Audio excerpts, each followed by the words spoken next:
NEET paper leak की होगी CBI जांच। आरोपियों की नार्को टेस्ट की तैयारी में बिहार पुलिस। पटना रांची के 10 डॉक्टरों की भी तलाश। बिहार पुलिस की जांच टीम ने शनिवार को अपनी जांच रिपोर्ट और सबूत नई दिल्ली में शिक्षा मंत्रालय को सौंप दिए। अब शिक्षा मंत्रालय ने इस मामले की सीबीआई जांच कराने की फैसला किया है। शिक्षा मंत्रालय ने एक्स पर इसकी जानकारी साझा की है। वही सूत्रों के मुताबिक जो जांच रिपोर्ट मंत्रालय को सौंपी गई है उसमें बताया गया है कि नीट यूजी की परीक्षा शुरू होने के पहले ही हजारीबाग के ओसिस स्कूल से पेपर लीक हुआ था। इसके साथ ही बिहार पुलिस की जांच टीम नए सुराग जुटाने के लिए गिरफ्तार 13 आरोपियों का नार्को एनालिसिस और ब्रेन मैपिंग टेस्ट कराने की मांग शिक्षा मंत्रालय से करेगी। जांच में टीम को फ्लैट से जला हुआ नीट पेपर मिला था। एनटीए ने जले हुए पेपर का मिलान करने के लिए मूल पेपर जांच टीम को दे दिया है।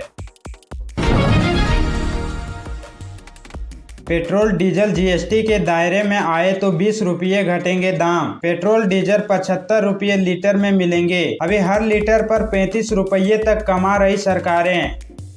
आने वाले दिनों में पेट्रोल डीजल की कीमतों में गिरावट देखने को मिल सकती है। सरकार पेट्रोल डीजल को जीएसटी के दायरे में लाने पर विचार कर रही है। अगर ऐसा होता है तो पेट्रोल और डीजल की कीमत में 20 रुपये लीटर तक की कमी देखने को मिल सकती है। यानी दिल्ली के हिसाब से इनकी कीमत 75 रुपये लीटर पर आ जाएगी। कल यानी 22 जून को वित्त मंत्री निर्मला सीतारमण ने जीएसटी काउंसिलिंग की मीटिंग की। इसमें वित्त मंत्री ने कहा कि केंद्र सरकार पेट्रोल और डीजल को जीएसटी के दायरे में लाने के लिए तैयार है। अब राज्यों को इस बारे में फैसला लेना है। राज्यों को साथ आकर इसकी दरें तय करनी है। अभी जब आप दिल्ली में 94.72 रुपये का 1 लीटर पेट्रोल डलवाते हैं तो इसमें से 35.29 रुपये टैक्स के रूप में केंद्र और राज्य सरकार की जेब में जाता है। यानी आपको 59.43 रुपये का ये पेट्रोल मिला। इससे आम लोगों की जेब खाली होती है, वही सरकार का खजाना तेजी से भरता है।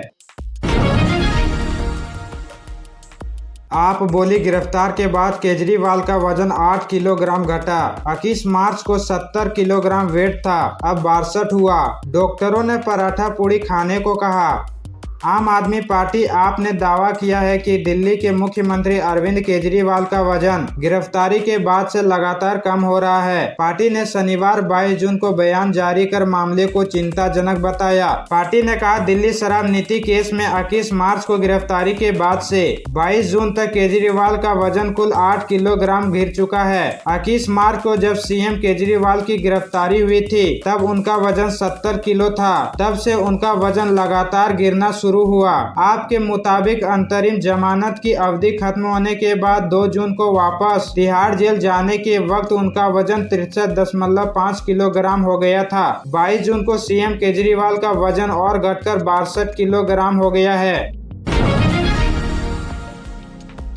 यूपी में 10 विधानसभा सीटों पर उपचुनाव, कौन कितना ताकतवर। 8 सीटों पर सपा मजबूत। कानपुर में इरफान का विकल्प ढूंढ रही पार्टी।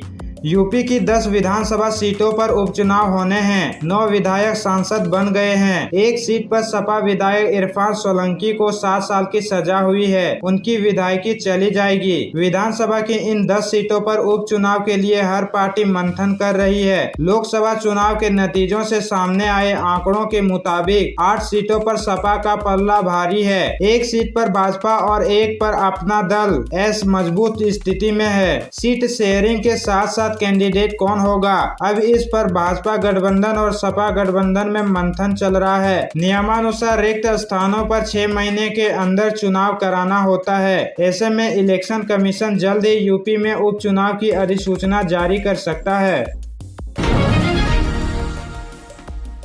संसद सत्र आज से, सब कुछ जो आप जानना चाहते हैं। स्पीकर का चुनाव, सरकार बहुमत साबित करेगी, पीएम का भाषण, 10 दिनों में क्या क्या होगा। 9 जून को प्रधानमंत्री नरेंद्र मोदी के शपथ लेने के साथ ही 18वीं लोकसभा का कामकाज शुरू हो गया। लोकसभा का पहला सत्र 24 जून से शुरू होगा। यह 3 जुलाई तक चलेगा। 10 दिन में कुल 8 बैठकें, 29 और 30 जून को छुट्टी होगी। सबसे पहले प्रोटेम स्पीकर भर्तृहरि महताब राष्ट्रपति भवन जाकर शपथ लेंगे। इसके बाद वे सुबह 11 बजे लोकसभा पहुंचेंगे। शुरुआत के 2 दिन यानी 24 और 25 जून को प्रोटेम स्पीकर नए सांसदों को शपथ दिलाएंगे। इसके बाद 26 जून को लोकसभा स्पीकर का चुनाव होगा। 27 जून को राज्यसभा का 264वां सत्र शुरू होगा। इसी दिन राष्ट्रपति द्रौपदी मुर्मू लोकसभा राज्यसभा के ज्वाइंट सेशन को संबोधित करेगी। इसके बाद प्रधानमंत्री मोदी बोलेंगे। सत्र के आखिरी 2 दिन राष्ट्रपति के अभिभाषण पर सरकार धन्यवाद प्रस्ताव लाएगी और दोनों सदनों में चर्चा होगी। 10 साल बाद पहली बार पीएम मोदी के सामने मजबूत विपक्ष होगा। पिछले हफ्ते नीट परीक्षा में हुई गड़बड़ी, 3 क्रिमिनल लोकसभा चुनाव के बाद शेयर बाजार में हुई गड़बड़ी के आरोपों पर विपक्ष इस बार हंगामा कर सकता है। हैदराबाद में महिला को एक साथ 15 कुत्तों ने घेरा, अकेले ही जूझती नजर आई। पति बोला, मेरी पत्नी किस्मत वाली थी, बच्चे बुजुर्ग कैसे बचेंगे। हैदराबाद के मनीकोड़ा के चित्रपुरी हिल्स में मॉर्निंग वॉक पर निकली एक महिला को 15 से ज्यादा कुत्तों ने घेर लिया। इस दौरान करीब 40 सेकंड तक वह महिला कुत्तों से खुद को बचाती रही। इसका वीडियो कॉलोनी में लगे सीसीटीवी में रिकॉर्ड हो गया। वीडियो में वह महिला पहले तो उन कुत्तों को भगाती दिखती है, बाद में खुद लड़खड़ाकर गिर पड़ती है। इसके बाद वह संभलती है और उठकर वहां से जान बचाकर भागती है। हालांकि ये कुत्ते महिला के पीछे पीछे जाने लगते हैं। कुछ देर में वहां एक बाइक सवार आता है, महिला उसके पास पहुंच जाती है। थोड़ी देर में एक आदमी दौड़ता हुआ आता है और उन कुत्तों को खदेड़ देता है। घटना के बाद महिला के पति ने एक वीडियो सोशल मीडिया पर शेयर करते हुए कहा कि मेरी पत्नी किस्मत वाली थी, उसकी जगह बच्चे बूढ़े होते तो कैसे बचते। प्रज्वल का भाई सूरज रेवन्ना सेक्सुअल हैरेसमेंट केस में गिरफ्तार। युवक ने समलैंगिक संबंध के आरोप लगाए। कहा, जेडीएस नेता ने फार्म हाउस पर जबरदस्ती की।